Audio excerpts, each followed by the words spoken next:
এ মামু, মগো বরিশালের কি কোনো হিট গান আছে? কও কি তুই বাইকনিয়া? এবেটা বরিশালের ঐতিহ্য লইয়া এমন একটা হিট গান আছে আর কোন বিভাগে তুই পাবি না ও গান। একটু শুনাইন দি।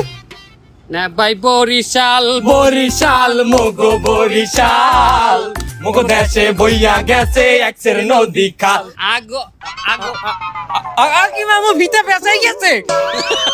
তাড়াতাড়ি তাড়াতাড়ি গান, মানিজ্য থাকবে না এত মানুষের ভিতরে। লাইভ চলতেছে। আরে সুবহানাল্লাহ, পরের লাইন তো মনে নাই। মানিজ্জাত তো গেলে বরিশাল। পাগলজার রসফুল ধরি গৌর নদীর খাটি দই, জমের মজা মগো ইলিশ হগল ডিহা পাইবে কই, বানারি পাড়ার চাউল ভালো সুবারি আর না হই, হাসা মাছে ভরা যে বিল ভরা মগো খাল। না ভাই বরিশাল বরিশাল মগো বরিশাল, মগো দেশে বইয়া গেছে এক্সের নদী খাল।